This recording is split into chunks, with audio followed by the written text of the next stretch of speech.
Hello, hello. Welcome to a Mental Health Wednesday today. I'm so used to saying Mental Health Monday that I just almost said it, but we've got it on a Wednesday today, which is wonderful. So I am super excited for the topic tonight. It's very timely for myself personally, so I'm looking forward to talking about it. We're going to be talking about stress management with our guest, Tina Baxter. So, Tina, thank you so much for joining us today. I really appreciate you coming on.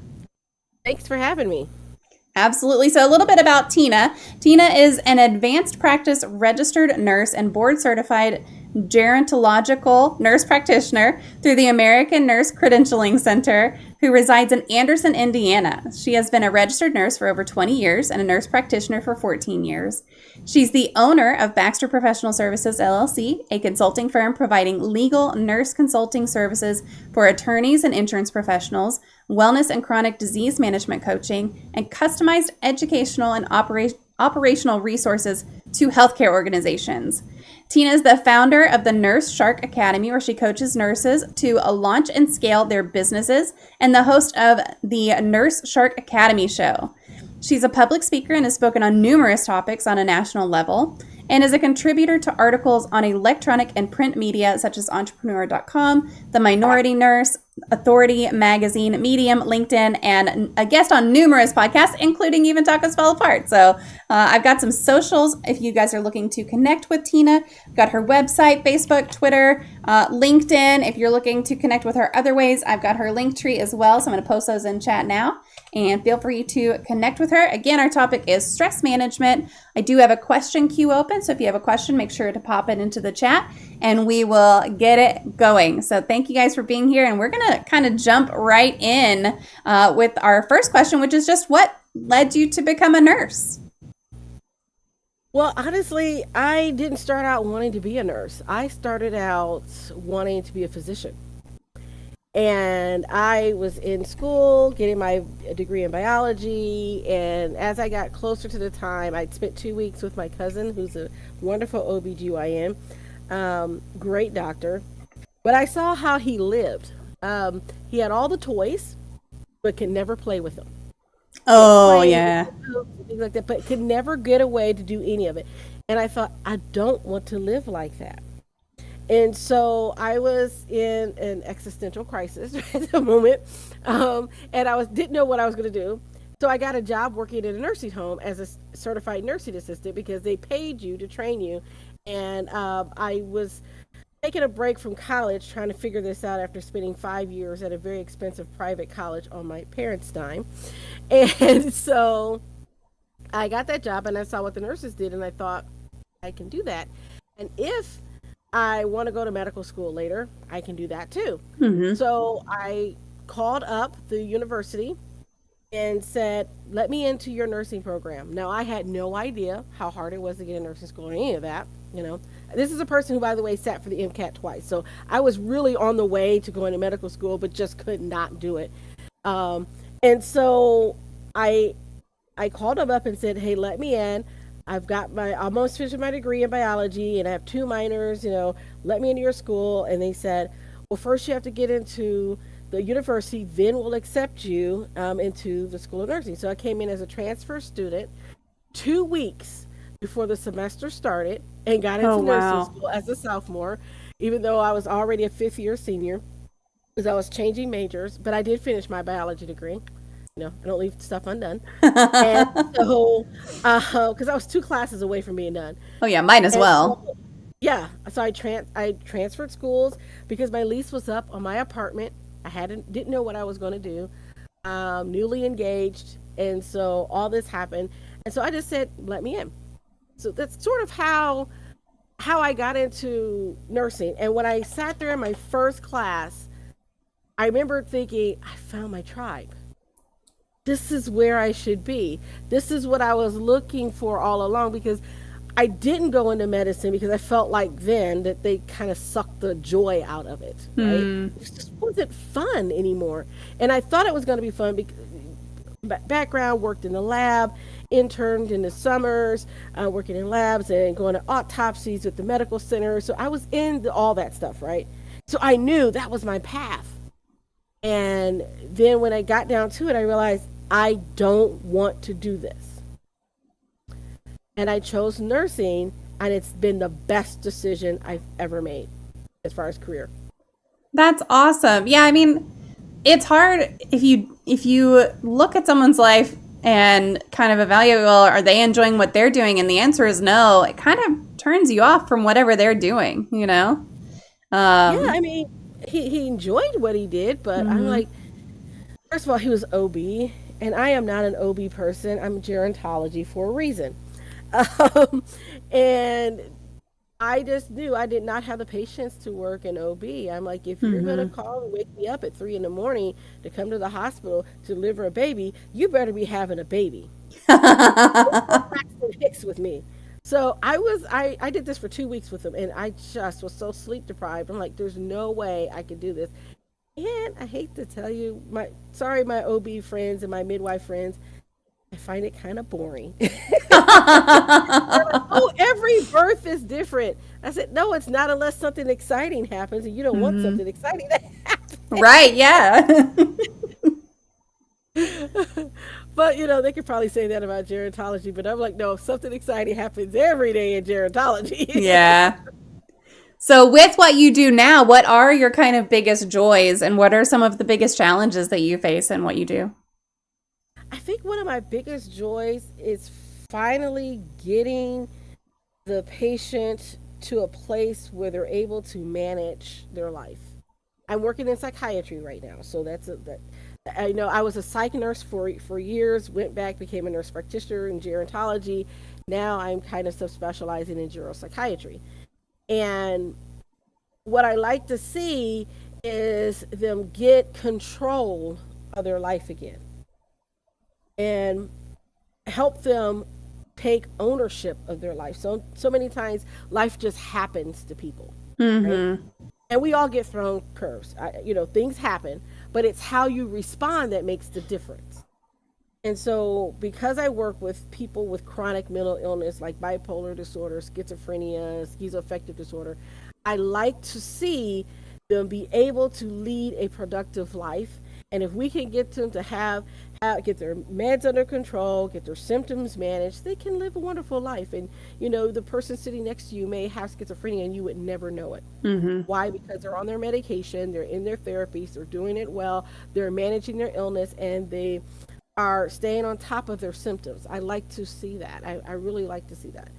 So, Yeah. That's something that if you can just watch the change in someone from starting to work with them and then where they wind up, that's got to be really fulfilling. yes. And there's a lot of times, because I work with older adults, there's a lot of built up trauma that people have Mm. never addressed. And so when I get to someone who may have dementia or some sort of mental decline, so mild cognitive impairment, some of those things start to come back up because they're not able to suppress them anymore. Yeah. So I had a lady in assisted living that became really depressed, and she was just crying and upset. We couldn't figure out what was going on. And she finally had said that her brother had, I need to put a trigger warning here, that her brother had molested her, Mm. and he lived a great life, was very rich, and she struggled all of her life. Mm. And so we had to have that conversation about having to let that go. I'm like, he's never going to apologize. You Yeah. got to accept that. He's never going to apologize. He may not even think to apologize, but you have to forgive him and forgive yourself for holding on to this whole time and letting him have that power over you. And having that discussion and working with her through that process, that grieving process. We had her write a letter to him. We got her on some medication as well. She was able to come back out of her depression and go on and live her life. And so those types of things that with older adults, I really like to see addressing those things because sometimes they're forgotten. Yeah. People tell them get over it. That happened when you were you're a kid. You're 70 now. Get over it. Why does that still bother you? Mhm. Well, if you've never dealt with that and you carry that your whole life, it manifests itself in other ways. Yeah. My grandmother has dementia, and we have a home health nurse that goes there a couple times a week. So she gets a daily visit from either my dad or myself or my sister. And then we also have a home health nurse who comes a couple of times a week. And it's amazing even with us going over there every day, it's amazing the difference that adding another person has made in her, because she's able to really connect with her, and she spends a couple of hours with her during the week. And it's like whenever I go visit with grandma, yeah, sometimes she's on the wrong timeline, and that's okay. You just kind of Yep. meet her where she is. But she always remembers that Kat is supposed to come tomorrow, or Kat said she's going to come by later, or Kat said this or Kat said that, and oh, isn't she just a lovely girl? And it's really sweet to see that connection that she's formed, even though it's hard for her to make new connections sometimes. And so it's really neat the impact that nurses have on especially someone with dementia or something like that is really a lot bigger than I think many people even think about. It doesn't even cross their mind how big of a difference people like you make to people like that. Well, oftentimes we kind of become surrogate family because Mm, if it's particularly if they're in a long-term care facility, yeah. because they see us more often than they see family a lot of Right. times. Even though family can be there every day, the staff's there 24/7. So we get to see their ups and downs and sometimes their not so good moods. Hmm. Yeah. And it can, for a family that's been away for a while, it can be a little shocking when they come in and see the changes that happen. But for us, because we're there every day, we kind of know when they're having a mood. Okay, well, we'll wait. Margaret's not happy today. We'll come back a couple hours. She'll be all right. We'll Yeah. try again. But families can sometimes get really frustrated with that process, and it can add a lot of stress onto the family, particularly if you're the caregiver, Hmm. of having to tell someone the same thing every day, every hour, Yeah. as their dementia progresses. So, um, having gone through that with my dad, and having listened to him tell me the same story 3 times on the phone, because he forgot he just told me, was a little tough, a little Hmm. heartbreaking. But I also cherish the fact that he had something that he wanted to share with me. Yeah. And so I wanted to be present to listen to what he had to share. Yeah. It's really neat. I mean, dementia is not neat, but I like to find the good in as many situations as I can. And so it has been nice, because if I go to grandma's house and her mom is alive in her timeline currently, she's talking about her mom. I haven't heard my grandma talk about her mom in decades. I mean, just, and even then it wasn't ever these stories that I get to hear now. So it's been pretty neat to hear them, but you're right. I have to coach my kids on, I know grandma just said that. It's fine. Let her say it again. What's the harm in that? So yeah, it's tough, but nurses really do make a huge difference. Now, you kind of opened by saying you saw someone who didn't get to play with the toys that they had, and now we know that you love what you do and you find it really fulfilling. So, what do you enjoy when you're not working? Do you get to play with the toys that you have? I really enjoy um, reading. That's one of my favorite things. Always since I was probably 4 years old. Yes, I was one of those precocious kids. So 4. And I enjoy movies and art and things. I got tickets for the local symphony this coming weekend. So I love getting out to do things like that that kind of gives my brain a break from all the other stuff that I do. And then I make sure I get my massages in. So I've got one scheduled for this Saturday. I love it. I love that. Yeah, look, massages are nice. So you read a lot. What kinds of books do you like to read? Any recommendations for a fellow reader? Well, it depends on my mood. So I read a lot of self-development, personal development type books as well. But I also like to read just straight up, ever since I was a kid, Harlequin romance. If it's a good story, because I can read it in one night. This is the reason Yep. why I can read it in one night, and I can put it down and go to bed. I love Stuart Woods, Okay. so I'll read a lot of his books. But it just depends on what strikes my fancy, because I like science fiction and I like um, adventure and historical romance, and so I really like all that kind of stuff. So, and a big Game of Thrones, Bridgerton fan, Marvel Mm-hmm. comics. That's yeah, that's my jam. I'm a nerd. So if you like historical fiction, romance, and you're a nurse, I've got to find this book that I just finished reading about the polio epidemic. Okay, Okay. hold on. I just finished. Now I have to look and see. Oh, the stolen marriage. Was that the one? I think. Hold on. Let me click into this and just see, because if this is the one that I'm thinking of,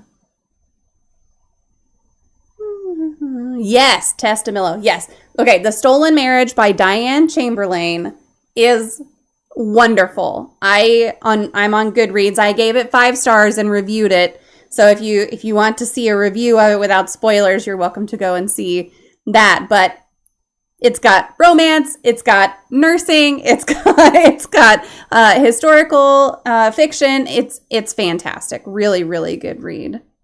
So highly recommend that one. I remember that because I just finished a vampire novel that's Mm. historical. Um, that it's the Vampire of Los Novetos. Oh. Um, it was really good. And I just picked up. I was in Walmart getting my oil change, and I said, "Oh, let me hop over to the book section." And I saw it, and I thought, "Vampire, historical fiction, I'm there."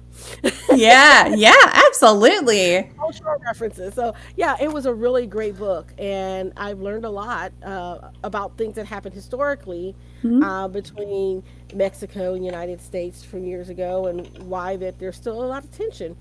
You Yeah. know, you're from Texas, you know. Oh yeah. Yep.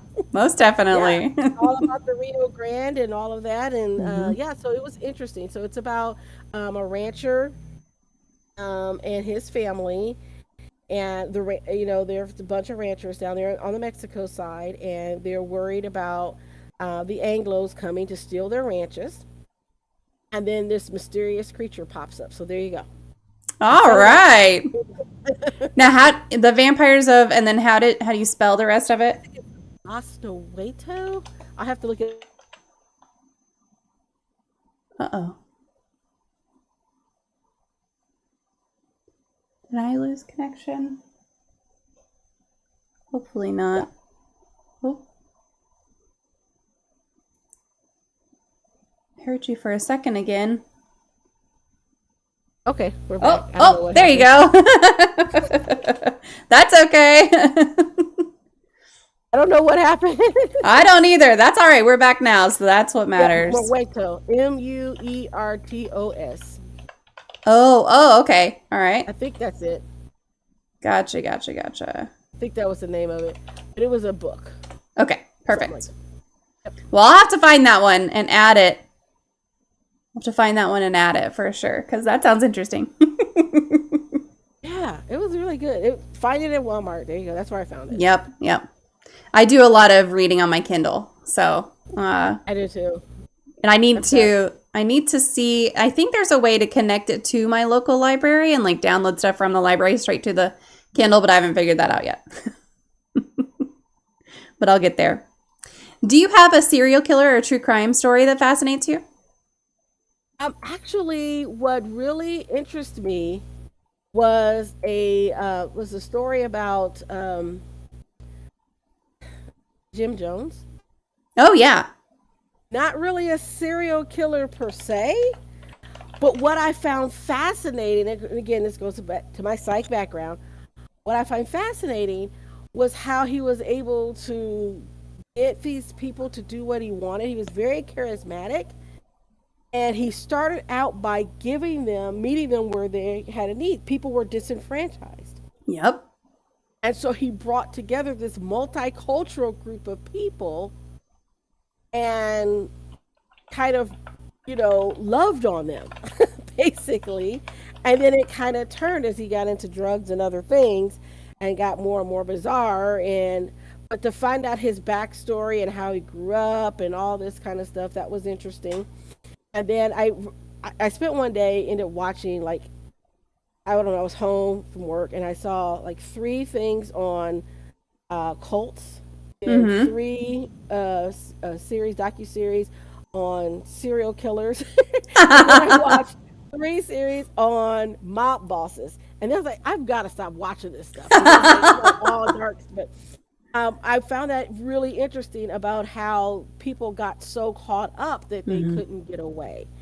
And so that whole thing of being caught up in that cult and understanding the mentality that went along with it and how so easily it is to be seduced by those things when you're hurting and you're looking for someone to come save you. Yeah, absolutely. Cults are fascinating. And not that this is some sort of book podcast, because it's really not, but if you like cults and you like reading, there's another really good one that I just read recently called After the Fire. And I'm Hmm. looking up who that's by. It's by Will Hill. And Okay. it's based on the Branch Davidian, which is here in Texas. It's based on that David story. Koresh and all that. Yeah, but it's fictionalized, but it is a wonderful book told from the viewpoint of one of the minor children who survived. And so it's phenomenal. I won't it's another one that I gave 5 stars, and I know I'm recommending all these ones that I gave 5 stars to, but I don't give a lot of books 5 stars. So you're connecting to two really good ones there. All right. All right. Yeah. I'll take a look. Yeah, So it's yeah. So that's kind of what I'm into. Of course, I love like I said, science fiction. So yeah. Yeah, that's something that cults and science fiction, they kind of go hand in hand a little bit, because it's just the stories that are woven around sci-fi, and the stories that people who lead and create these cults wind up telling are sometimes a little bit sci-fi-y. yeah. Yeah. Yeah. All right, so I want to switch to our topic tonight, which is stress management, and that's a very broad field. So, can you share a personal story or a case where effective stress management really made a significant positive impact on someone's life? I'll tell you about a young man that I had. He was about 10 years old. And this is outside of my psychiatric practice. So I had him come in for some stress management lessons because he was struggling in school with anxiety, particularly around tests and things like that. And so after, we did a little bit of assessment, I worked with him on identifying in his body when he was feeling the stress and then how to regulate his own emotions. So that's what we were working on. And so I took him through some body exercises and some progressive muscle relaxation and guided imagery type thing. And we kind of went through some of that. And I taught him to do this on his own and to find that one place where he felt safe and happy that he can go back to when he was feeling stressed and then use his breathing techniques to help him get out of it. So he ended up doing very well, and this is a young man who, by the way, was working with a therapist through the school. And as I explained to mom, I don't replace your therapist. You want that, you have to go to the office down in Indy, right? But what I do is I teach you those techniques that we know as nurses. We've known those things on how to do these things for yourself. Mm-hmm. And so that's what I do on the wellness side. So all of it's really wellness based and not necessarily medical management based because I don't do that on the wellness space. And so we kind of went through that, and I gave him some aromatherapy oils too to help him because I say attach to the scent, put it in your memory because even when you smell that scent and you take the time to smell it, it's going to take you back to that happy memory that you Mm-hmm. have. Attach it to that scent. So we did some work on stuff like that, and he ended up doing very well. And so I was very, very pleased to work with him. And then I had a group of older adults that I was teaching in a chronic disease management course. And I had someone with arthritis, and she said, I'm just so exhausted. I can't get all my work done. Da, da, da, da. And I said, well, why don't we break it up into chunks? If you got to do the dishes, you know, get the water running, get the dishes in the water, sit down and rest, let them soak for a little bit, then get up and wash and rinse them, and put them in the rack and let them dry. Sit down and rest for a little while, then come back and then put them away instead of trying to do everything all at once, which is what Mm-hmm. she was doing. I said, break it up into manageable chunks. And she's like, no one ever explained it to me so easily. I said, it's, you have to adjust to where you are with your Mm-hmm. body right now, right? There are things you can do to help yourself and improve your health, like exercise and things like that. But there comes a point where we just get older, and we have to adjust to that. Am I saying that you need to sit down somewhere and never move and just give up and die? No, no, not at all. What I'm saying is that you have to make peace with the new reality that you're in. And if you don't, then that's where you're going to hit all those stressors, right? Mm-hmm. We see that with celebrities that because they're getting older and they don't want to get old, they want to stay young. You can see the stress in their face because they're trying all these different gimmicks and techniques and things like that. But you notice that the celebrities that age gracefully, they look younger and they are a lot happier. You don't see that stress. And so I think that there is a place for us to accept where we are in our life. This is a new stage, you can't fight that. It happens. It's inevitable. It happens to everyone. We get older. What's the alternative? We die. And so that's what I tell them. I say, you have to reframe it. And so, you know, you get the privilege of getting older and you gain the wisdom to pass on to someone else who's younger. And so in that phase of life, you have to accept where you are. Mm-hmm. Yeah.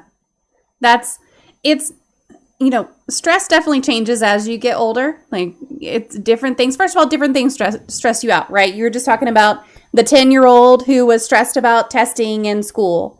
Well, that obviously goes away once you're no longer testing and in school. But then you have the stress of having something like arthritis. And I had carpal tunnel syndrome that I actually had to have surgery on both hands for. And that was stressful. Like it added stress to my day because I would wake up, both of my hands would be numb. These three fingers and half of this finger were completely numb every morning on both hands when I woke up.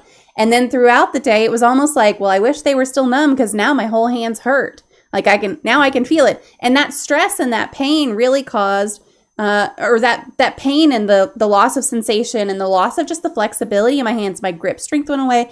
It was stressful. And so it's not just, oh, well, I'm stressed about something that's happening. It's like your body can cause a little bit of stress as you get older too. And then you're stressing in your mind about what's happening in your body or vice versa. Your body can kind of manifest that stress a little bit too, right? Exactly, exactly. And so, my mom always said, wait till you turn 30 and things just start falling apart on you. And it's so funny because as I got older, I've noticed that, things were not as easy. I was just exercising before we got on this podcast and I got on the floor and I said, oh my gosh, I'm on the floor now. Now I got to get up off the floor, right? Because I haven't done a lot of floor work in a long time, but I wanted to improve my flexibility. Hmm. That included me getting on the floor. So there are things that you can do to manage your stress. My mother-in-law goes for a walk at least 3 times a week. So she makes sure she keeps up with her walking to keep up her strength and things like that. So there are things that we can do to help manage that stress. And so at every stage of life, you're going to have stress. Hmm.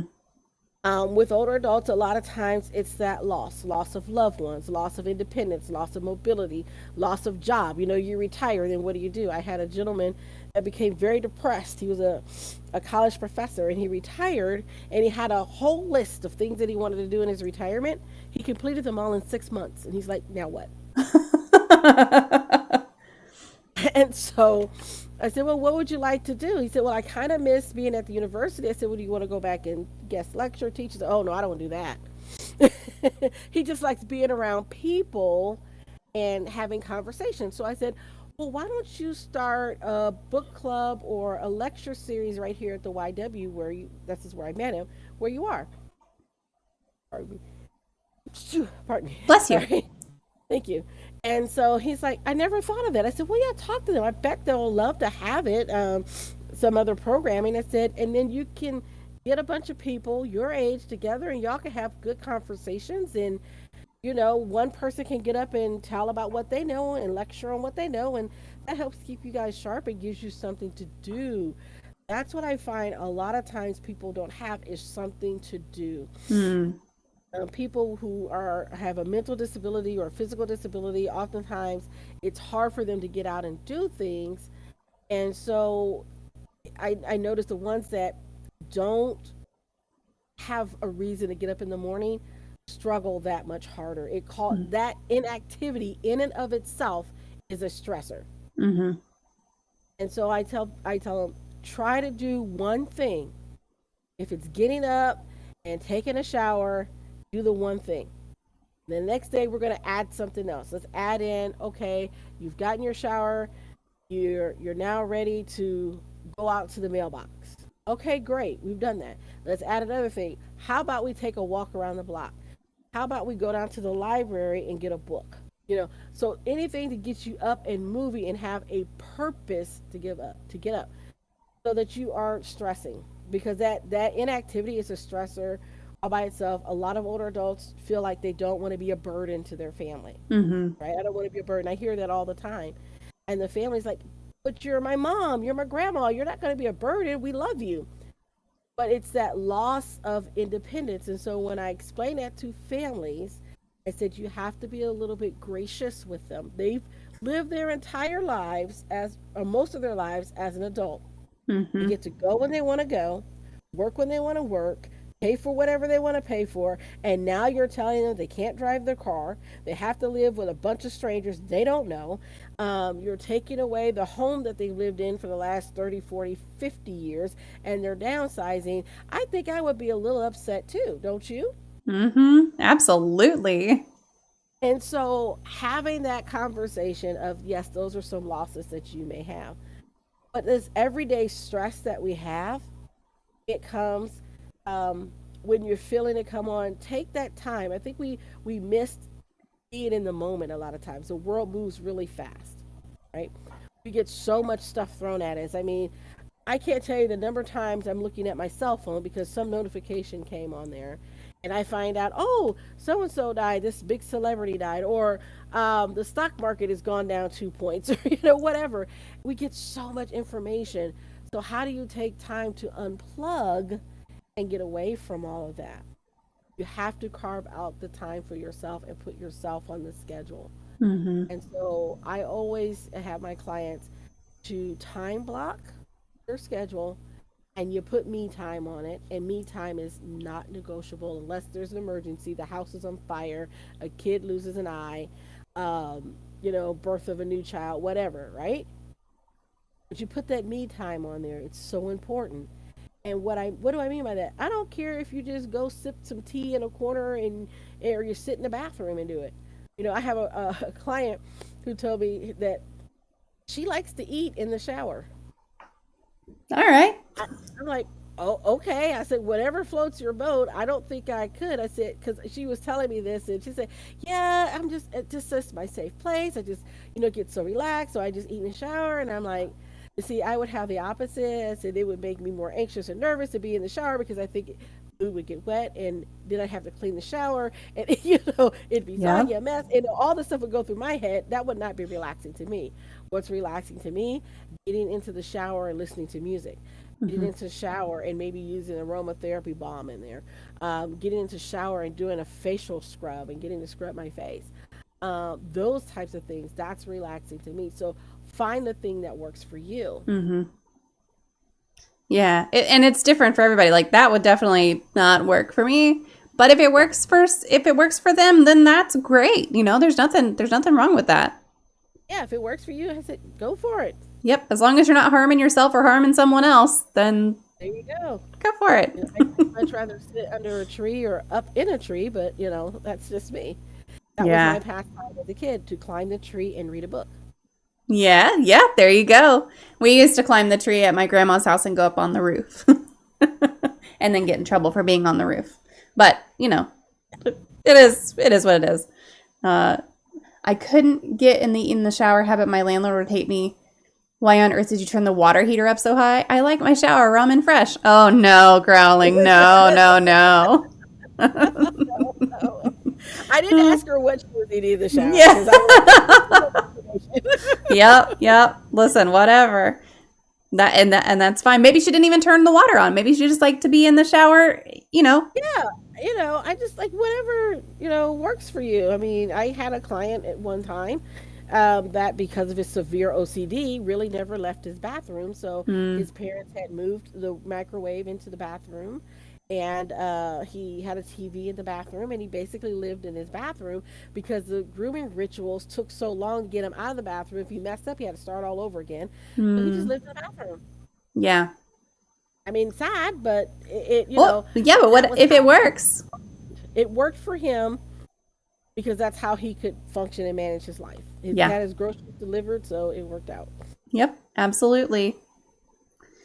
So we talked a little bit about kind of chronic diseases. Can you share the connection between chronic diseases and stress a little more succinctly than I was just rambling about? Well, our stress can show up in multiple ways. Um, you can have the crying and the anger and the irritability, right? The emotional stuff. But you can also feel it in your body. So it can come into backaches and muscle aches and pain. People with chronic pain, oftentimes, if they're stressed out, their pain is even worse. It can also manifest itself into addiction and addictive behaviors. People will self medicate with alcohol or drugs or whatever, food even, to manage that pain. And because of the stress that's in our body, it causes more inflammation in your system, which puts you predisposed to things like obesity and heart disease and high blood pressure. So all these things can tie into one another. And I always tell people, you really can't separate the mind and the body, right? You're one person, you work in concert. So if something is upsetting you, emotionally, oftentimes your first clue may actually be physical. You Mm-hmm. get that nausea in your stomach, right? Or you get a headache, or you just, you feel tense in your muscles. I always know when I have a lot of stress because I start grinding my teeth. And so I'll grind my teeth and I'll have tension in my neck. And then my massage therapist is like, oh, why are you so tight? I said, oh, it's been a stressful week. Why? Because I know this is where I hold my tension because I know that when I start to feel that, then I can take on, okay, I've got to release the stress. What am I stressed about? Find out what it is. Is this something that's one true actually happening or is it something that I imagine? Because a lot of times our stressors are things that we think could happen. This could possibly happen. This leads to anxiety. We think that the bad things may happen and come get us. Whereas sometimes it is actually happening. Um, when I had to drive from Indiana to Georgia, it was stressful in that there's a lot of traffic. I had to keep an eye on things. I was carrying precious cargo, namely my mom and my husband. So, I wanted to be careful and safe driving. And so that was a stress, right? And so I could recognize, okay, this is what's causing me stress in that moment. But a lot of times we carry in that emotional baggage that we don't recognize as causing us stress. So, Yeah. and then there's other things like the lack of sleep that can happen because we're stressed. Our mind won't slow down because we're anxious and we're stressed. And so then now we're not getting our sleep. Yeah, that's something I was telling you before we even started that I had a doctor's appointment this morning and we had talked about stress and the fact that, I'm highly stressed. And she's like, well, can you get any more sleep? And I was like, when? Well, can you just, have some less stressful things throughout your day? I'm like, no.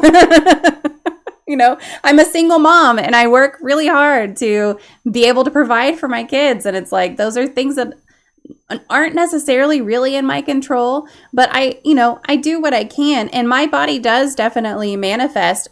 It hasn't in a while done this, but when I was married, and I'm now divorced, so this is very telling, but I used to get these bumps around my ring finger. They were just little bumps, and they looked like little pimples, but they weren't like poppable. It was like tiny warts, but they would come and go. And so if I had been super stressed, I would get these bumps on my fingers and my hand, starting kind of around my ring finger and spreading out, which sounds crazy, right? Like that sounds, because I wore other stuff, but it was always around my wedding ring that it would start. And my marriage was a real point of stress for me and a point of harm at some points. And so it's incredible how your body can just take that and be like, yeah, here's a real representation of that for you. But yeah, I mean, if it's definitely something that sometimes it's hard if you can't control the stress that you have in your life. So what are some things or techniques or practices that people can incorporate into their daily lives to reduce either your response to stress or reduce your stress in general? Well, I'll give you a really good example. What happened in 9/11? After 9/11, I was in Mm. New York and working with the Red Cross, and we had a case of this family where the husband was supposed to be at the Twin Towers, but he was caught in traffic and didn't make it. But because the bridge was closed, he had to walk back home. He lived in Long Island, so he had to walk home. So for hours, the wife, who was very pregnant at the time, didn't know if he was alive or dead.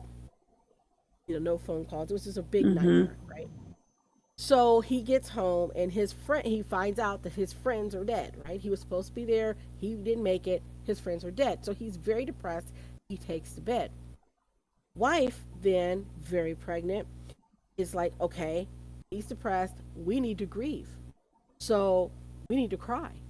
And I need to cry. So I'm watching CNN 24/7 because I've got to cry. And now she's afraid to go out of her home. So, she's having her groceries delivered and everything like that. They have a 4-year-old daughter. 4-year-old daughter watching her family just fall apart, right? So she breaks out in hives. This is all manifested from the stress Mm-hmm. in the family. And finally, I just had to tell mom, turn off CNN. You cannot put that into your mind and your thoughts every day. She's like, but I need to cry. I said, you'll cry when you're ready. But your blood pressure is sky high. You're 6 months pregnant. You want to have a healthy baby and a healthy pregnancy, turn off CNN. We have to look at what's causing our stressor. So I'm going to say, look in your day, and maybe there's going to be something that you have to use the magic word no. I give you permission to use it. I had to do that myself. My husband was going through some health challenges. There's a lot going on. My dad was sick at the time. He was, moving to hospice care. All this stuff was happening, right?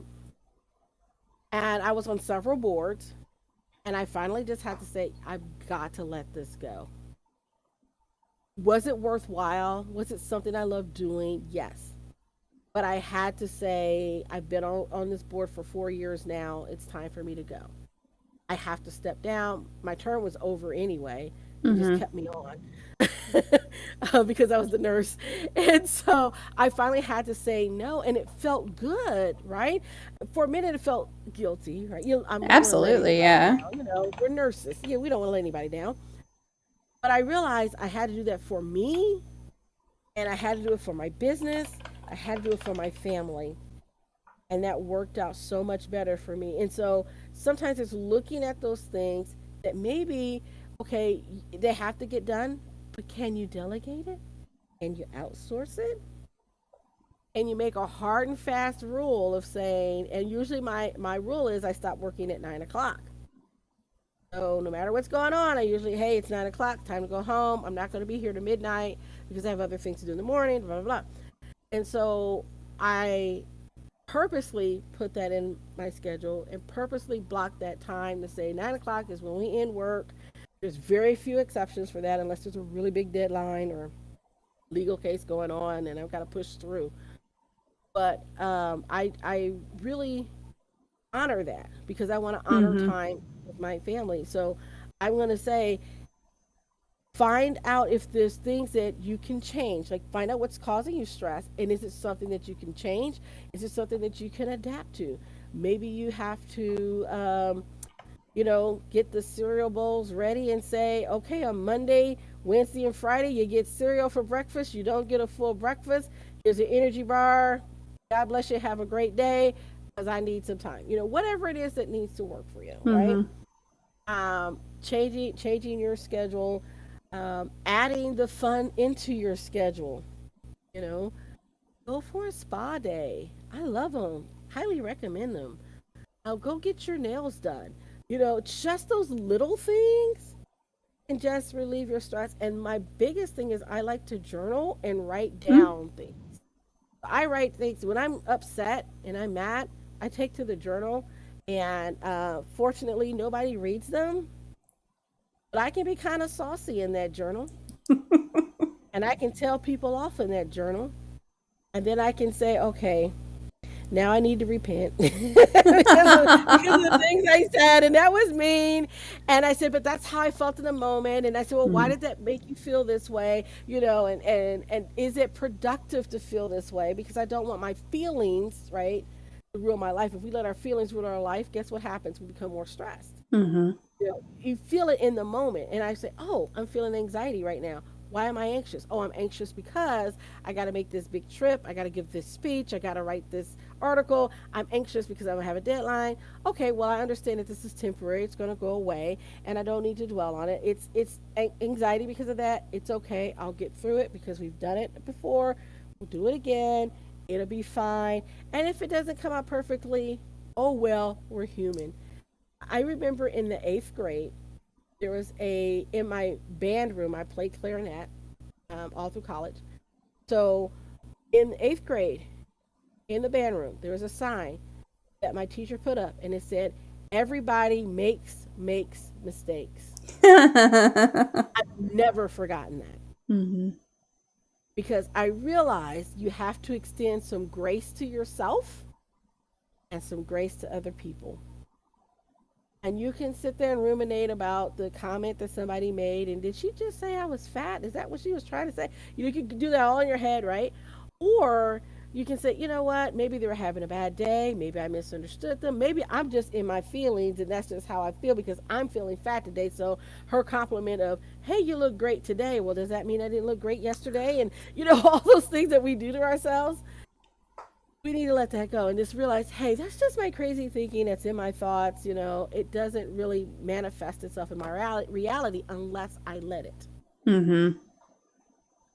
Yeah. I played French horn. So Right. I was also a band nerd. But yeah, I mean, everyone does make mistakes, and of course not everything is going to be perfect. I think there's a lot that, especially for single parents, especially for people with high stress jobs that are just stressful in general, always on a deadline. And I'm very specifically talking about my job right now, admittedly, but like Hmm. always constantly under pressure on a deadline. But you have to kind of put it in perspective. Is anyone going to die? Like, no. And so I have to remind myself that, yeah, while what I do is important and it keeps other people employed and it wins the company money, essentially, Hmm. money is not tied to someone's life. So, Right. but it can really be hard to say no sometimes. But, things like a spa day and journaling, if you're like me, I've talked about this before, but if you're like me and you then go back and read your own journal, you might do what my therapist makes me do, which is write down in your journal and then tear out that page and throw it away or burn it if you need to, safely, of course, Hmm. over your Hmm. sink, that kind of thing. But, so you got to find what works for you because it's different. Just like we were talking about with shower eating, it's different, I think, for every person. Yeah. Find out what works for you. Mm-hmm. I like to take a what I call a thinking day, and I don't do anything.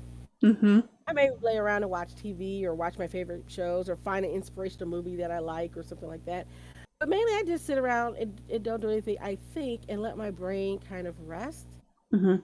And then I'm able to just get up and do more the next day. I just feel so refreshed because I get everybody's deadline and because I've got so much going on and people are saying, "Oh, I need this and I want that," and get phone calls and I turn the phone off. Ah, yeah. Turn the phone off. I am out of the office. I'm gone. So when I purposely did that. I took a vacation around Labor Day, because I was taking my mom to Atlanta and came back, and so I had the rest of the week off. So I only worked 2 days that week. I had the week off from my clinical job. I only worked 2 days a week in my business.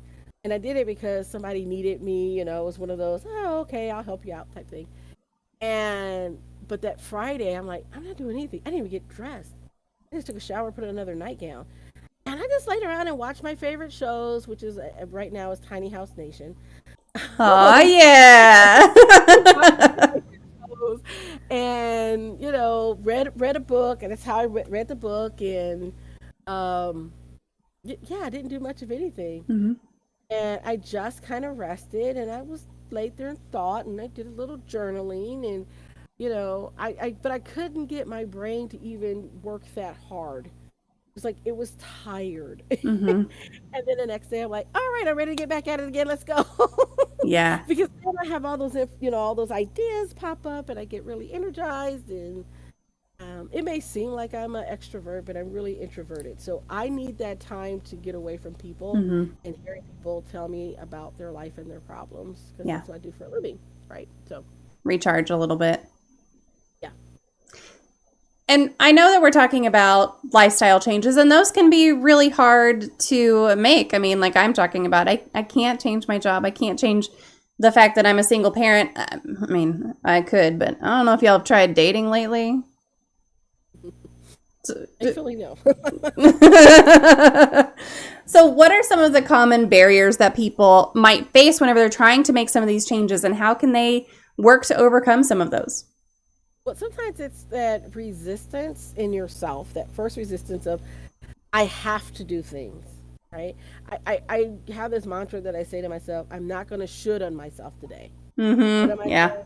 Telling me I should do this, I should do that, right? I'm not going to do that today because I need to focus on what's priority. And so everything may be nice to do, but may not be necessary to do, Hmm. right? So I look at what's necessary first. And then if I have time, I'll do what's nice, right?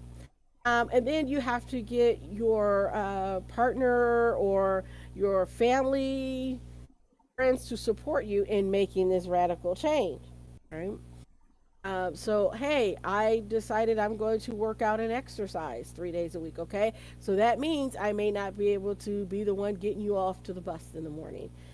I'd have to be, my spouse, or, your dad, or your sibling, right? You may have to make that sacrifice, but then look at what you're also gaining, because now you're more centered.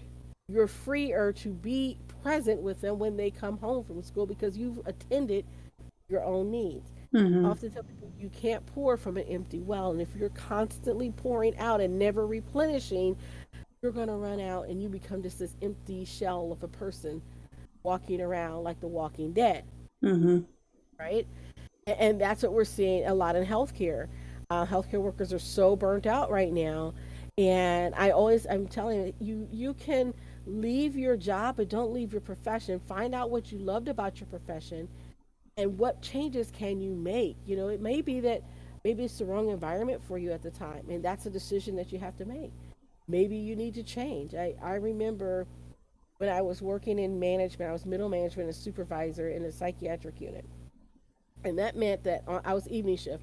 I was the only supervisor in the building.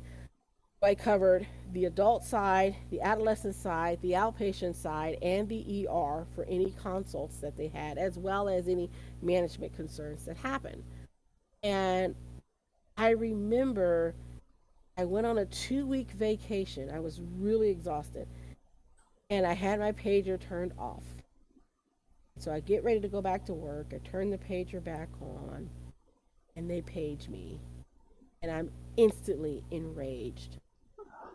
And I go into the building, and within 30 minutes of being in that building, I started having chest pain again. Hmm. And that's when I realized y'all are trying to kill me. Yeah, sounds like it. Y'all not gonna take me out with this stress because I was on call 24/7. You never really could get away. I would come in on the weekends to do payroll. I mean, it was just ridiculous. And so I decided right then and there I needed to make a change. And so I went to PRN. I was like, put me in a PRN slot. I'll make just about the same amount of money. I know I'll work enough hours because I do the scheduling. So and I did that and got another job. Well, because I was also in grad school at the time. So Hmm. There was a Whew. lot of stress. I was in grad school working full time, and it was just constant, constant. Up for clinicals, and then all day they come in and work an evening shift and staying up late to do papers and all this other stuff you had to do, and then sleep for a few hours and go back to clinical. It was just crazy time. And I remember thinking, I need to do something else. So when I graduated, I was a dual major. So I graduated with the first major, and I got my job in nursing education and as a staff educator in another place. And I worked at the other place PRN. So I stayed there for a while until I finished my second degree in graduate school and got my postmaster's. But yeah, I realized at that time that I was not going to let a job take me out. Mm-hmm. I was like, either I'm going to kill me because I'm doing this job, or I'm going to kill you for making me do Yeah. this job. So it's time for me to go. And I realized that um, when I left, they hired three people to do my job. Yep. Yeah. Yeah. That's I just recently switched, and that's kind of where I was as well. It was just like I stayed in the company. I love the company that I work with. I stayed in the company that I work with, but I switched business units and roles, and it was one of those like, okay, but if you switch roles, who's going to do all this? And I'm like, I'll train whoever you want me to train to do this stuff that I do. And it's been nice. My job is still stressful. I'm still stressed, but it's easier. It's easier to bear a little bit. And you have to establish healthy boundaries, Mm-hmm. right? Yeah. Healthy boundaries. And I had to learn this as a business coach. I had to establish boundaries with my clients because I'm like, oh, yeah, call me anytime you want. Da, da, da. Yeah, well, okay, that kind of gets old, right? I have to establish healthy boundaries. And so that's so very important for me to do that. And even in my clinical work, I still, have to make sure I have those boundaries in place because if we don't, we'll take on all that stress from other people. And it Yeah. may be that, you get an extra assignment and you have to say, I would love to take on that assignment, but right now my plate is full. Mm-hmm. Is this a priority? Do you want to pull me off of this assignment in order to replace it? You know, and oftentimes people don't realize how much they're piling on you because they're like, well, you can get it done because you're phenomenal and you do all this stuff, Mm-hmm. so you can do even more. And so it's kind of like a performance punishment, and you have to have those boundaries to say, you know what, my plate is full. And I had to do that myself and say, I can't take on this extra role. I can't sit on this board. Thank you for inviting me, but I can't at this time. It's Mm-hmm. not, I can't ever, but I can't right now. Yeah. And feeling okay with that. Yeah. It's hard to feel okay with that sometimes, but you'll never feel okay with it if you don't practice it. Yeah, it takes practice. It does take practice. And I always tell people self care is not selfish. Mm-hmm. It's actually the most selfless thing you can do, right? Because if you're taking care of yourself, then you have more capacity to help take care of others. But if you're neglecting yourself, you don't have that capacity to take care of others. And what happens? You start building up resentment. That causes more stress. You get angry. You might lash out. You may destroy relationships because you've not dealt with the stress. And so you just keep piling on yourself because you feel like you should. And they think, well, you keep saying yes, so why not? So you have to have that healthy boundary. Yeah. I'm glad you brought up kind of your business coaching because, like I mentioned in your bio, you have the Nurse Shark Academy and you coach nurses to launch and scale their businesses. So, you being an entrepreneur and also coaching entrepreneurs, how does stress impact an entrepreneur and what is some advice you offer to help them maintain the stress of that effectively?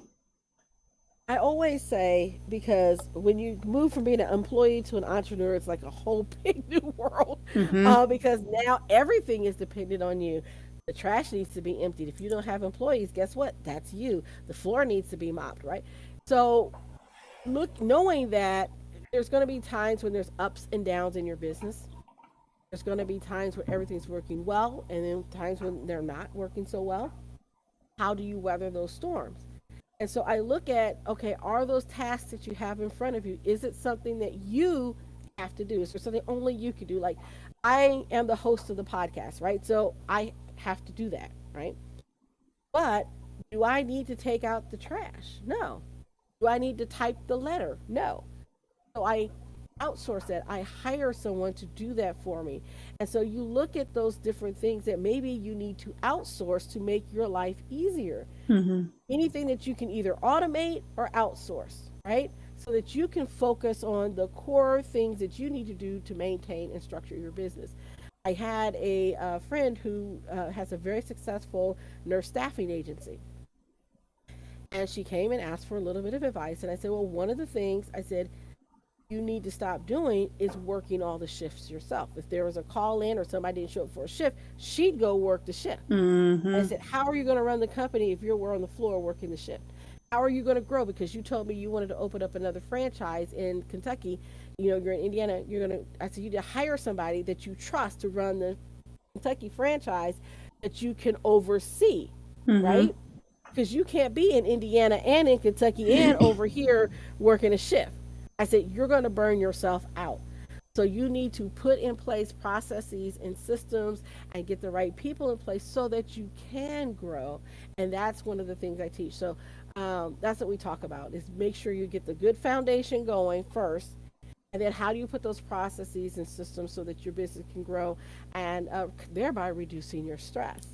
Yeah. Right? If you started off right, then you don't have to worry about that stressor when state walks in. You're already prepared, right? State comes in for your evaluation, you have all your stuff ready to go. But if you're scrambling the night before, you're scrambling when they're in the building, that's going to cause even more stress. So being prepared, prepping. One of the things I like to do is prep for my uh, podcast and my broadcast. So I like to prep ahead of time. So I put on the calendar because if I don't, I'll forget to do it. Podcast prep, and I block 2 or 3 hours for that Mm-hmm. because I know I've got to go through and do the promo, get the emails ready, get it up on the server, do all those different things, get ready for the promotions, you know. Oh And yeah. so, yeah, so I put that purposely on the calendar. Hey, this is when you need to get this done because it goes live on Monday. Mm-hmm. So you want to have it done. And so, those things that you can put in place to help you um, get things done and keep on track. And so, very brief, good example with my other business before we closed. We had a CNA training school, and one of the things I implemented was an electronic timekeeping system. Mm-hmm. It was just so much easier. It's like go in, clock in when you're in, clock out when you're gone. That way, at the end of the year, I have all your clock in and clocks out. I know what your hours are. I know what your pay is. It's easy. Do it. Let's not put it on paper anymore. So it was a system that was easy to put in place that I still use. I use it for all my billing. I put my clock in. I know when I'm working for whom, and I can manage my time. And it makes it so much easier for me. Come tax time, I just run a report. Boom, I have it. I'm not pulling Yeah. my hair out doing manual calculations because all this stuff that I had to do with the other business. And so I learned those quick ways of managing my time and making it easier and streamlining my processes and putting those things in place. So that's what I teach a lot of my clients. Let's put this in place. Let's put a Mm-hmm. system together, and that way it'll run smoother. And so if there's a bump, right, it's a whole lot better for you to make an adjustment because you already have the process there laid down. You don't have to go back and break it all down and reinvent the wheel. I had a client come in and say, I want to open up a new franchise here, a new satellite office here in Anderson. She was from Indianapolis. I said, okay, great. I need you to find me somebody to run the office. I said, no problem. What's your job description? And I got a list of duties. I said, that's not a job description. Okay. Well, where's your training manual? How do you onboard them? No, didn't have any of that. I said, you, but you got a home care agency. How do you train your staff? Because the person is going to have to be you in this other office and need to train the staff. Crickets. Mm-hmm. And that's when I had the epiphany. Okay, if I'm going to help people, my niche is to help you get started the right way with the foundations in place to do the Mm-hmm. things that you don't like to do, like your business plan, systems, and processes, right? We talk about the business plan as a plan for your business. It's a Mm-hmm. living document. It's not some dusty document that you hand to a banker and throw it in your drawer. No, it's a living document. And we use it as a tool so that you know where you're going in your business and how you meet your goals and targets, just like writing a nursing care plan. And I tell my nurses, if you can write a care plan, you can write a business plan. It's the It care plan all for your changes. business. It is. It really is.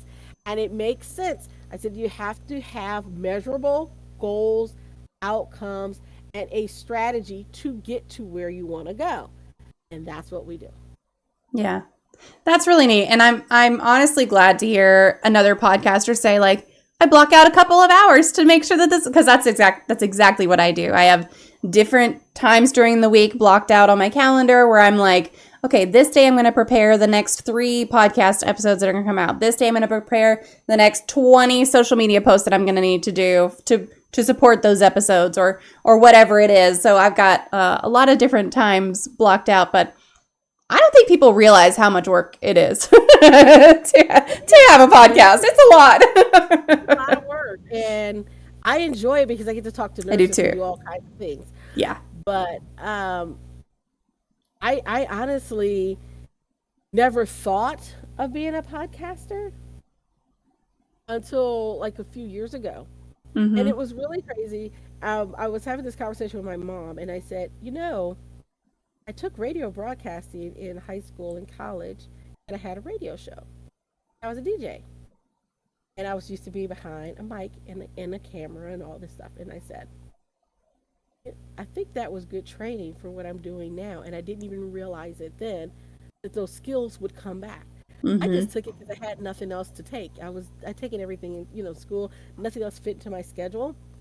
So I took radio broadcasting, which my mom did not like because she was in the radio business and she did not want me to be in the radio business. She was public relations. And I said, she was radio TV. And I said, no, but I really enjoyed that. And it was just fun. And I got to talk for a living. I was like, I like that. And listen to music that I liked because I played the music that I liked. And now I get to talk to people for fun, Mm-hmm. you know? It's really neat. It is a lot of work, but I learn something every single week. Like I learn something new. I get to talk to really cool people like you, and it's fantastic. Yeah, I love it. And, I was a big listener of podcasts. So I listened to Mm-hmm. podcasts and I had some that I followed. And I don't even know how I got started listening I listened to Nick Loper's podcast. Mm-hmm. And I don't even know how I got started with the Side Hustle Nation. I honestly don't know. It just popped up, and then I got it. That's how I got on Podbean, and I've had it, Mm-hmm. the app for a while, and that's where I use my podcasting from. They're Yeah. not paying me to say that, but I just, throwing it out there. But that's how I got interested in podcasts was because of him, and I was listening to him tell stories and meeting people who did different things as an entrepreneur, Mm-hmm. and I got to thinking. I said, I want to talk to nurses who are doing things as an entrepreneur. So I micro niche down. I talk to nurses. Well, Mm-hmm. I'm a nurse. That's who I want to talk to anyway, right? So I like talking to nurses. Those are my people. And so I meet all these fascinating nurses that are doing so many cool things. I met a nurse that her son had cardiac issues. So she became a cardiac nurse. And now she sits on national organizations and associations making policy. That's cool. Okay, I'm like, just wow, you know? Yeah, Yeah. that's really neat. What role does spirituality play in your approach to stress management, and especially because you are also an evangelist and a pastor? So, what role does spirituality play, if any, in stress management to you? For me, and for many people that have a spiritual religious background, it's a part of connecting to something bigger than yourself. Mm-hmm. It's tapping into the divine. And for me, it's bringing in the kingdom principles that God has laid out for us in my faith belief. And because of that, I recognize that he's given me the ability to do the things that I do, and that I have to do something with the gifts that he's given me, the talents that he's given me. It's not just for me to sit here and say, "Oh, I got all this great stuff and I can do it." Yeah, no, it's for me to share and give out to other people. And I choose to do that through the marketplace. And for me, when I'm feeling that stress, I turn to prayer and meditation. Mm. And I'll put on worship music. And but when I was working that job, that stressful management job, I had a particular song that I would play, Shackles, and by Mary Mary. And my staff knew that if they heard Shackles playing in my office, leave me alone for a while because I would get really upset because something's going on. But yeah, I would use music as a way for me to connect with myself and to tap into what God is doing for me. And so it's a way of refreshing as well. And then connecting with others. A lot of times people look at spirituality as an individual thing, but it's also that connection you have with other people. Mm-hmm. There's something about being together and an experience. I remember in nursing school, we went to Washington, D.C. on a missions trip, and it was around Easter time, and we got to go to Easter service at the National Cathedral. And I've never done this before, but this is the first time I ever had communion with a communal cup. Now, this is all pre COVID, okay? Yeah. So I'm there with, I don't know, 1,000 people or so. And the priests are there handing out Holy Communion. And there's like two or three of them, but they all have like one cup. And then you take your sip and they return it. And the other person will take their sip and they return it. To me, that was such a profound act of being together with a group of like believers and community. And so for me, that spirituality is fostering that sense of community. We were never meant to do life alone. And I think people forget that. And so you can find that community wherever you are and connect with people that are with. That's why, as we go back to cults, that's why cults are so powerful, because of that community. And I think if you don't have that void filled in your life, that's what leaves you vulnerable to getting taken advantage of and things like that. But finding that like group of people, your tribe, your folks, that community connects you. So it's not just connecting to the divine, but that connection also with other people. So powerful and so renewing, because you realize you're not alone. That's one of the reasons why I created the Nurse Academy, to make that community for nurses, to let them know you're not doing this alone. You don't have to be out there starting your business by yourself. Come and join a community to help you with that. And that's all part of that spiritual piece, because a lot of that integrates into everything that I do. That spirituality is so important. I actually do a spiritual renewal day for nurses. Oh, that's cool. I started that because I found out that the suicide rate for nurses after COVID doubled. Oh, wow. And I reported on the news show, but I thought, I can't just report this. I've got to do something about it. And even if I just help one person, it was worth it. And so Yeah. every year I do a spiritual renewal for nurses. That's really cool. I like that is an option.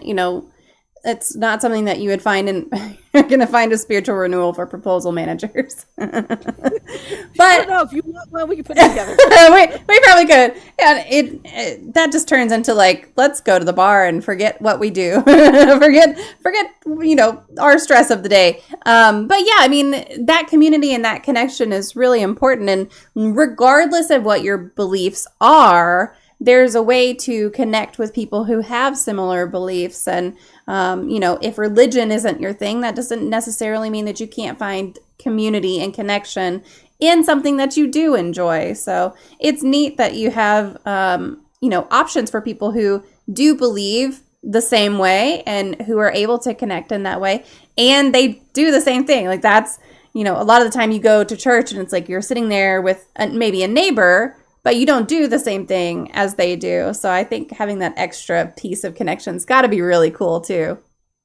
It is. It is. I'm a parish nurse as well, so a nurse that works in the church. And one of the best things was we had a parish nurse conference, right? And it was at a Christian university. We got a chance to have a worship service, but we also brought in a comedian.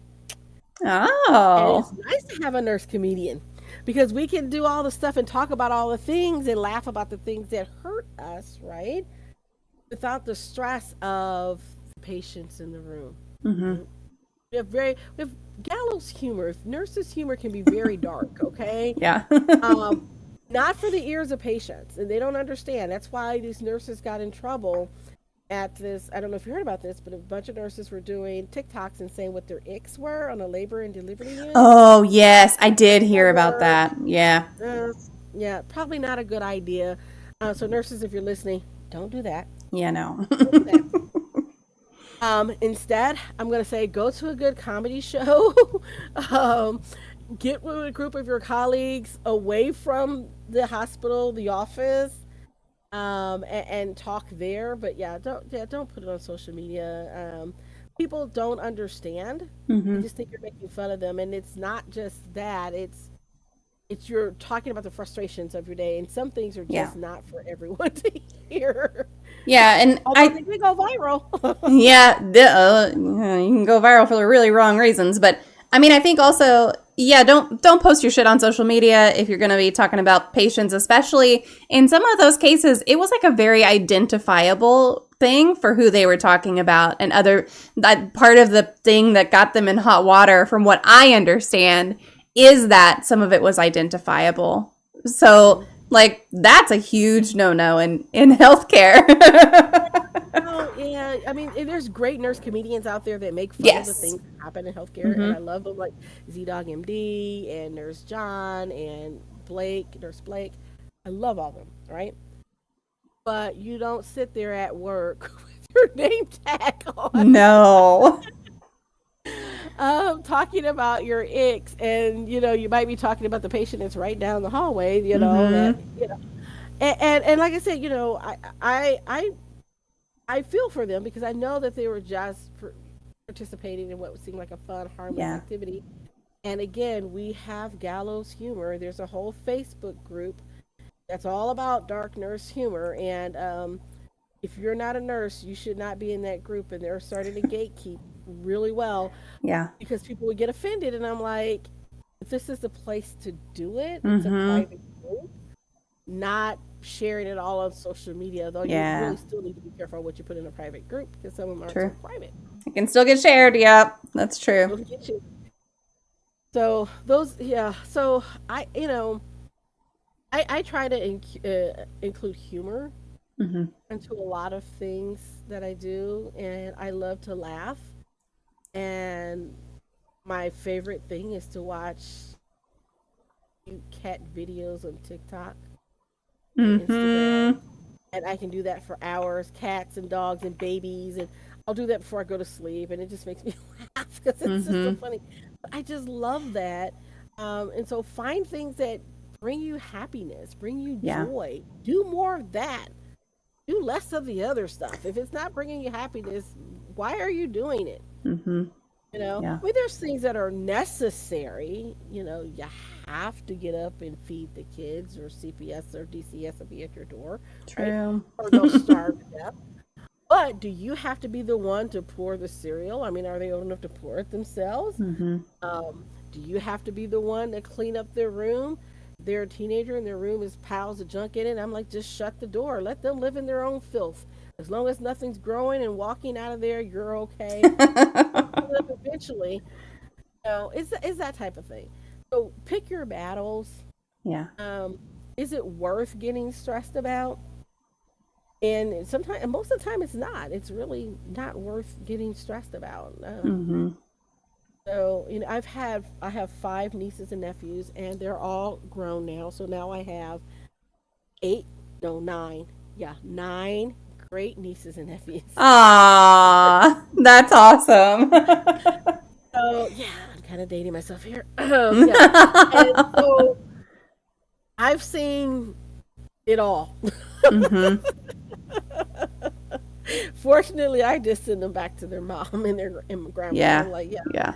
I get to be the cool aunt, and then yeah, I Mm-hmm. get to, and then sometimes I'm the mean aunt, but I'm like, I'm not letting you get away with stuff. So, So my nephew the other day, oh, was it aggravating aunt. I don't we were talking, I was driving the kids all somewhere, and my nephew was with us, and my kids were talking about mean mom because sometimes if they get on my nerves where I have to bust out the mean voice, then I'm mean mom, and it's a very specific voice that I have because then that it lets them know, like your song, it lets them know like enough. hmm I'm hmm one more thing and we're done. And so, yeah, my nephew was talking about it was like aggravated aunt or annoying aunt. Maybe it was annoying aunt. I don't remember, but yeah, that's well, my nephew told me I was nothing but a big kid. yeah, yep.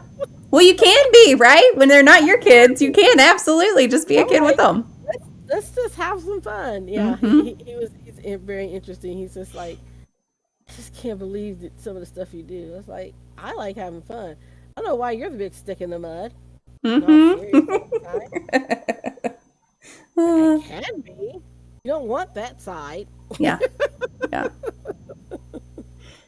In your experience, how has stress management evolved over the years? I mean, there's all these emerging trends and practices. So, what do you see coming? And then also, what do you find particularly effective that maybe wasn't even a consideration a few years ago?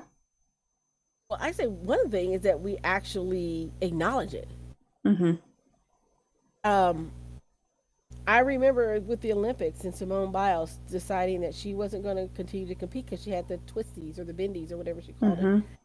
And it was a mental thing, right? Her mental health's important. She can't compete like that or she could get hurt and injured. Yeah. And everybody was talking about how so brave it was for her to do that. And it was. I'm not negating that. But what fascinates me is that we can have a conversation now. Mm-hmm. And people are all on the burnout. It's like the big buzzword. Everybody's talking about burnout, burnout, burnout. But we still have such a big stigma. Mm-hmm. This is the other thing.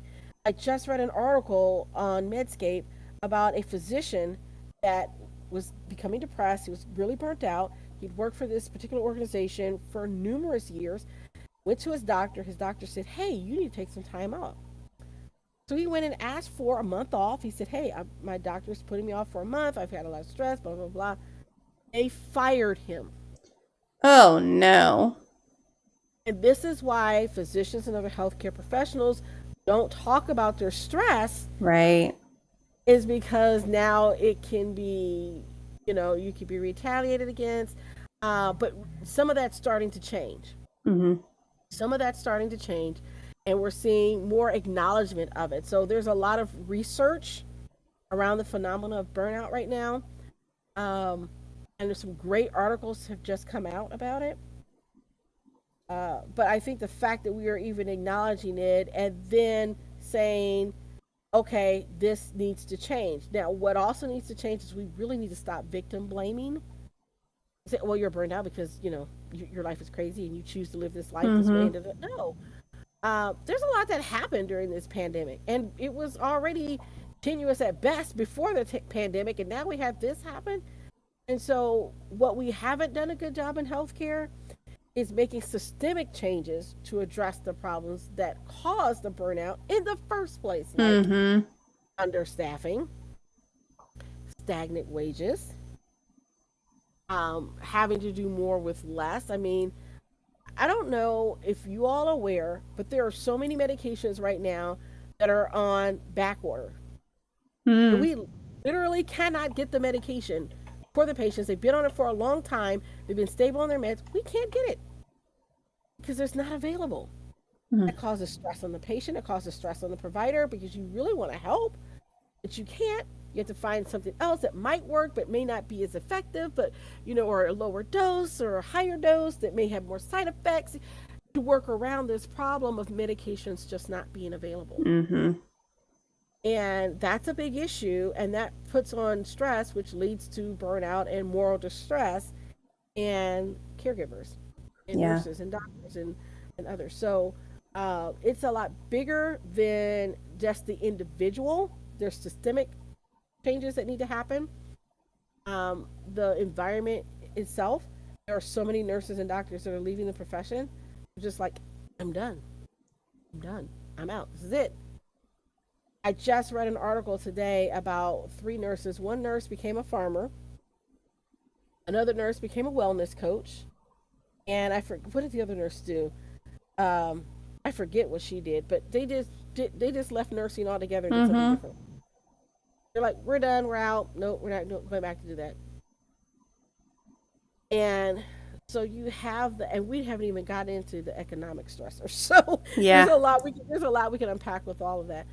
But I think what's changing is that we're actually willing to talk about it. Mm-hmm. We haven't really gotten up to putting in solutions yet, but at least we're talking about it, because before our solutions were just take a few days off and come back and get right back into the same mess you were just in. And we're not recognizing that people have a breaking point. And what happened during COVID, the world stopped. And then people were able to catch their breath and look around and said, why am I doing this? Why am I living this way? And we started working from home as much as we could and all this other stuff.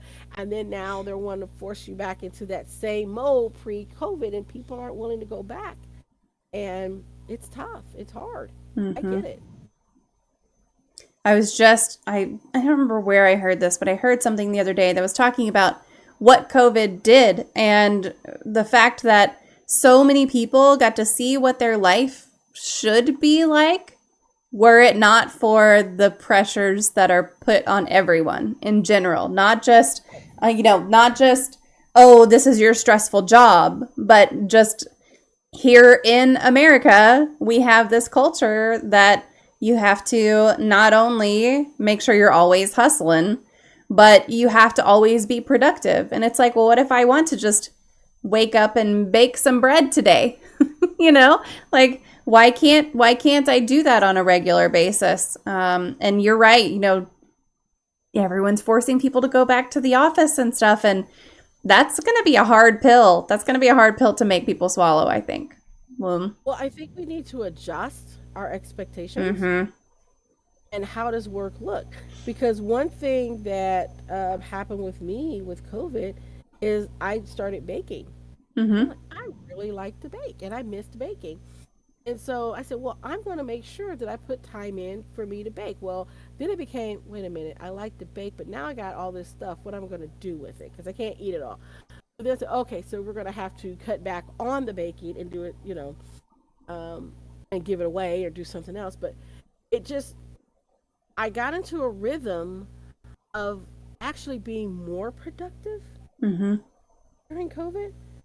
And so now I want to keep that level of productivity. And productivity means different things to different people. Yeah. So a lot of times we think of productivity as, turning out work and making dollars. But for me, that productivity was being able to sit down and go out to dinner or have a dinner with my husband, or we played Monopoly. We sat down, and because no movie theaters, all that stuff were closed, and if we didn't want Yeah. to watch it on TV, we played board games Yep. and talked to each other.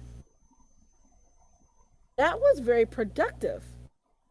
Yeah. And so I'm saying that we need to redefine what productivity looks like, Mm-hmm. because it's not just selling more widgets, Yep. right? Absolutely. Yeah. Yeah. Sometimes it is baking, right? like that's still being productive. I think it's easy to discount that and say, well, you like to bake, therefore you're not being productive. You're doing something that you like. But that is still being productive. You're just not making someone else money. And self care, right? yeah, I absolutely. got my workout in today. I'm very proud of that, by the way. I went a little bit longer. I was like, yes, I'm gonna Hmm. push myself a little bit more.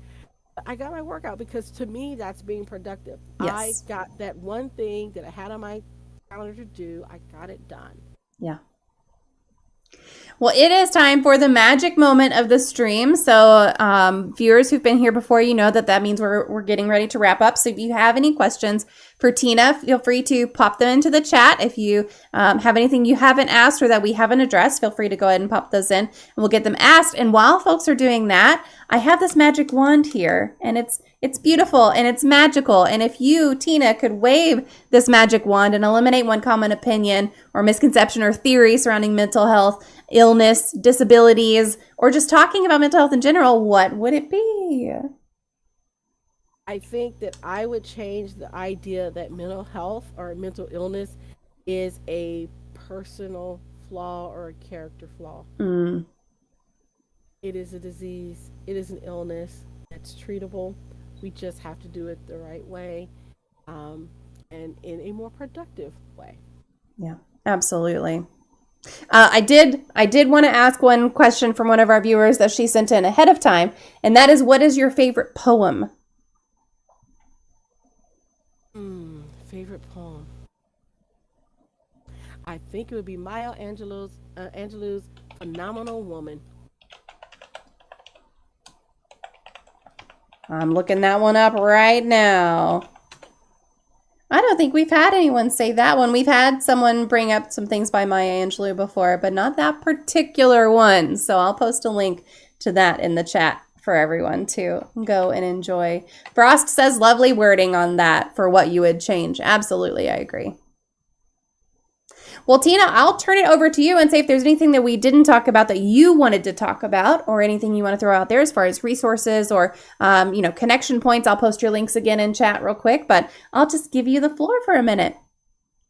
Yeah, so I do have a workbook that I have for my that I call "Embracing the Wonderful You," and if I remember correctly, and I sent it to you, so if it's Yes. wrong, you can correct it. But if your users or listeners would like to have it, they can use the promo code "Embrace" Mm-hmm. and get that for free. And it's just my way of saying thank you for listening.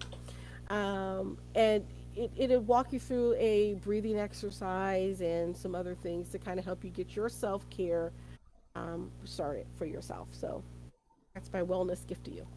That's awesome. I'm glad you brought that up because I had completely forgotten. I just posted the link to that. Use that coupon code. It is Embrace. So use that coupon code to get a free copy. And yeah, I really appreciate you providing that to the folks who are here and to those who are going to listen once this is out on the podcast platforms. It's really cool. I downloaded it. It's really neat. It's beautiful, first of all. And then it also seems like it's going to really help you walk through it. It walks you through very well. So Yes. that's good. Okay, well, thank you so much, Tina, for your time today. And I appreciate this has been a beautiful, beautiful conversation. I just appreciate you joining us. Well, thank you. Thank you so much. All right, folks, give me just a minute. I will be back right after I disconnect with Tina offline. Stick around.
So that was a really lovely conversation. I'm glad Tina was able to join us tonight on our Mental Health Wednesday. That was a lot of fun. And I always love whenever I get to talk to a fellow reader and be like, you should read this and I should read that. And it just brings me a lot of joy. So that was fun.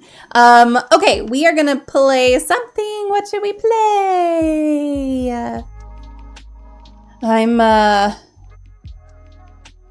We could play Darkness Falls. It's not the blood moon now. But I'm open to playing other stuff too. It is already 10, so I can't play for a super long time, but we could play something. I have not done Minion Masters dailies, so I could start there. Unless someone wants to play something in particular. I'll turn that back on too. RuneScape bossing.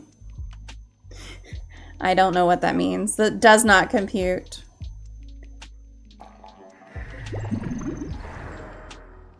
That does not compute at all. I don't know what you mean by that. Doesn't make any sense. I'm gonna go ahead and stop transmission to YouTube. Just so that it maintains one video together there. Twitch is a little easier to maintain one video with multiple chapters. YouTube doesn't seem to have mastered that.